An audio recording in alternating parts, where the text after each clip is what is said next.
When you talk about your particular, how important is Hamza to design that? Like, where beyond say just the gender or the age and all that, what other things are you looking at within your? If you studied your TG fully, only you will be able to create content to attract them and they engage with you.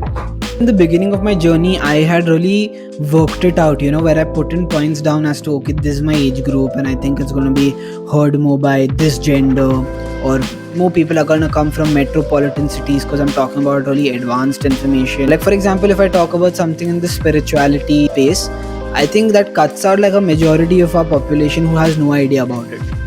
Today you have podcasters like Ranveer Alabadia. He's coming up with these topics and like he's having Indian audiences really sit and listen, through these 1 hour, 2 hour podcasts, which is like amazing. He's done the best kind of work with his target audience and really understanding like who are these Indians and where do they come from, and why they interested in this kind of mythology wala podcast or some other science based podcast. Think above and beyond age and like gender and city. It's more about like relatability and how can I even have some impact over this person. Like if I'm getting like a guest on my show who's somebody who's like been obese, let's say, all her childhood, and then she really fought it through a fitness journey and dieting, it's very inspiring.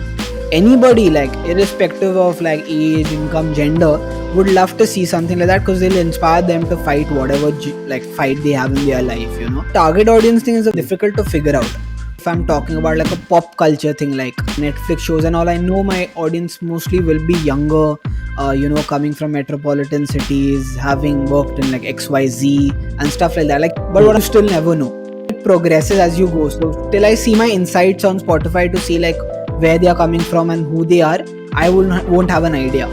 And then I just make sure that my next episode I should cater to that same audience. I would say go like figure it out that way. The statistics, they come after a certain volume. So people who are like just starting off or you're just being a few months into it, there's no reference in that. Like you have to just create something that I feel I would find interesting, or something that I want people to know about. Like I want to share this. That should be more of a reference point, even in domain-based things where everyone in a certain field would not be at the same level or having the same knowledge or interested in all the different kind of industries per se. At least you increase that confidence. You have some episodes down. You find an audience, and it's a good thing with certain social media platforms. It helps you reach a like-minded audience better. The more you do it, you kind of get better.